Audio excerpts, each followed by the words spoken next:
Hello and welcome to help in education.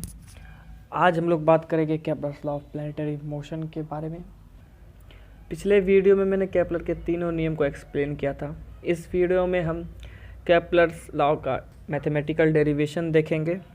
सबसे पहले देख लेते हैं केपलर के तीनों लॉज। पहला नियम जो केपलर ने दिया था वो है every planet moves in an elliptical orbit with sun as one of its foci. ठीक है।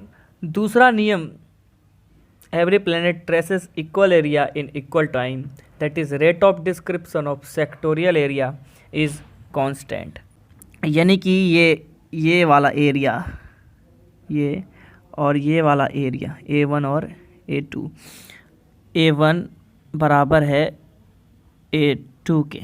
ठीक है, जैसा कि मैंने यहाँ पे लिखा भी है।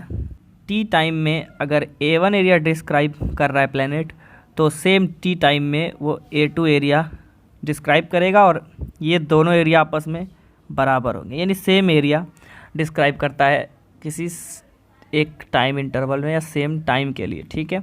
इसके बाद तीसरा नियम है T square is directly proportional to A cube, where T is total time taken by the planet to complete its one, यहाँ पे रिवॉल्यूशन होगा। ठीक है, तो ये रोटेशन नहीं यहाँ पे होगा, ये गलत हो गया है, यहाँ होगा रिवॉल्यूशन। ठीक है, तो to complete one revolution and A is the semi major axis of the ellipse. Semi major axis मैंने बताया था, सेमी मेजर एक्सिस जो है वो यहाँ से लेके यहाँ तक का जो लंबाई है, लेंथ स्ट्रेट लाइन, ये इसे कहते हैं सेमी मेजर एक्सिस। ठीक है।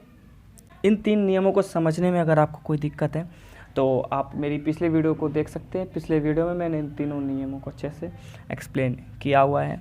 फिलहाल इस वीडियो में हमें इन तीनों नियम का डेरिवेशन करना है।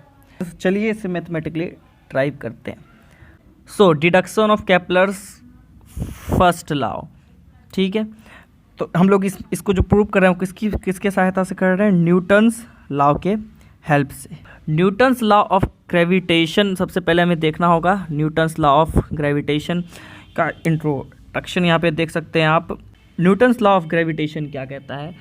Force of attraction between two bodies is separated by distance is directly proportional to the product of their masses and inversely proportional to the square of distance between them. अगर हम assume करें कि दो bodies हैं जिसका मास m1 और m2 है और उन दोनों के बीच का डिस्टेंस अगर r है, तो उन दोनों के बीच में लगने वाला force F Newton's law of gravitation के अकॉर्डिंग लिख सकते हैं F is proportional to m1 m2 by r square. ठीक है, और अगर हम आगे देखें तो इसी के मदद से यहाँ पे अगर एक कांस्टेंट हम लगा दें गामा, तो ये हमारा F बराबर हो जाएगा gamma m1 m2 by r square के, जहाँ की गामा एक प्रोपोर्शनल कांस्टेंट है जिसको ग्रेविटेशनल कांस्टेंट हम कहते हैं। यही है हमारा न्यूटन्स लॉ का बेसिक। हमने अज्यूम किया है कि S जो है वो सन है जिसका मास m है और P एक प्लैनेट है जिसका मास स्मॉल m है। ठीक है, यहाँ पे मैंने कैपिटल M और स्मॉल m का यूज़ किया है मास के लिए। कैपिटल M सन का मास है और स्मॉल m प्लैनेट का। ठीक है, और प्लैनेट और सन के बीच की जो डिस्टेंस है वो है r। ठीक है, तो इसको यहाँ पे देख सकते हैं, यहाँ हमारा सन है ये और यहाँ planet P। So according to the Newton's law of gravitation हम जानते हैं कि न्यूटन्स लॉ में क्या बताता है? F equals to gamma m1 m2 by r square. So इसलिए हम कह सकते हैं कि यहाँ पे सन और प्लैनेट के बीच लगने वाला जो अट्रैक्शन फोर्स है या ग्रेविटेशनल फोर्स है, उसका व्यंजक या उसका एक्सप्रेशन क्या हो जाएगा? F equals to gamma capital M into small m by r square, जहाँ की कैपिटल M है सन का मास और स्मॉल m है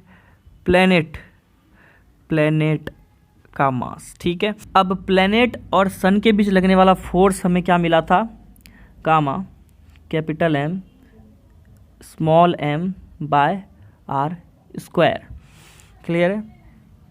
यही मिला था और हम जानते हैं F बराबर होता है m इंटू ए, ठीक है। तो अगर हम डिवाइड कर दे m से तो हमें क्या मिलेगा, एक्सेलरेशन मिल जाएगा, ठीक है। तो यही कर रहे हैं हम इस एक्सप्रेशन में। अगर हम प्लैनेट के लिए एक्सेलरेशन निकालें तो प्लैनेट का मास हम इससे उसके फोर्स ग्रेविटेशनल फोर्स से हटा देंगे तो हमारा एक्सेलरेशन हो जाएगा गामा m/r²। और सन के लिए एक्सेलरेशन जब निकालेंगे तो सेम इसी एक्सप्रेशन में f गामा m/r² में हम ये सन का मास हटा देंगे तो ये जो हमारा मिलेगा वो हमारा एक्सेलरेशन होगा। तो ये एक्सेलरेशन है हमारा, ये है प्लैनेट का एक्सेलरेशन, और ये जो एक्सेलरेशन है वो है हमारा सन का एक्सेलरेशन, ठीक है। सो अब हम जानते हैं कि सन का जो मास है कैपिटल है वो स्मॉल m यानी प्लैनेट के मास से बहुत ज़्यादा बड़ा होगा, या हम कह सकते हैं स्मॉल m बहुत ही छोटा है, ठीक है।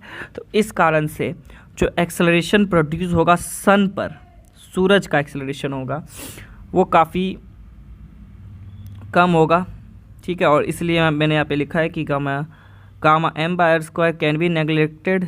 तो जो एक्सेलरेशन होगा वो होगा गामा कैपिटल m/r², और ये m है मास जो कि कांस्टेंट है, और गामा भी एक कांस्टेंट है, तो कांस्टेंट का मल्टीप्लिकेशन भी एक कांस्टेंट ही आएगा, ठीक है।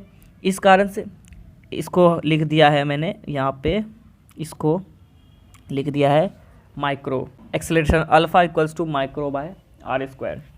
सो आगे बढ़ें। अब हम जानते हैं कि differential equation of path in parallel form क्या होता है। इलिप्टिकल पाथ के लिए हम डिफरेंशियल इक्वेशन लिखते हैं कि acceleration equals to h²/p² dp/dr, और अल्फ़ा की वैल्यू हम जानते हैं, हमने अभी तुरंत ऊपर में निकाला था, वो क्या है μ/r²। ये वैल्यू हमने यहाँ रख दी है, क्लियर। तो dr इधर चला गया और हो गया μr dr equals to h²p³ dp। इसके बाद दोनों तरफ इंटीग्रेशन कर लिया हमने, और आपको पता होगा कि x⁴n dx का इंटीग्रेशन क्या होता है, xn+1/n+1, ठीक है। ये तो आपको पता ही होगा। तो बस इसी का यूज़ यहाँ पे किया गया है इंटीग्रेट करने के लिए। इसका इंटीग्रेशन -1/r और इस पार्ट का इंटीग्रेशन -1/2p², ठीक है। अब हमारे पास एक्सप्रेशन आ गया है ये। इस इक्वेशन में हम मल्टीप्लाई कर रहे हैं -2 से, दोनों तरफ -2 से मल्टीप्लाई करने पर हमें मिल जाएगा ये एक्सप्रेशन लास्ट में, जिससे कि हमने इक्वेशन 1 माना है, ठीक है। तो यहाँ तक बात क्लियर हो गई। तो इक्वेशन 1 हमारा आया था h²/p² इक्वल्स टू 2 μ/r+k, यही आया था हमारा इक्वेशन, ठीक है। और इससे अगर हम कंपेयर करें तो हम पाते हैं कि ये जो इक्वेशन है ये, ठीक है, ये जो इक्वेशन है वो बहुत हद तक सिमिलर है कोनिक सेक्शंस के पैरेलल इक्वेशन की। तो यहाँ पे मैंने इसी से कंपेयर करके यहाँ लिखा है नीचे b²/p² इक्वल्स टू 2a/r-1। ये पैरेलल इक्वेशन है एलिप्स का, ठीक है। b²/p² इक्वल्स टू 2a/r+1 ये क्वेश्चन है हाइपरबोला का, ठीक है।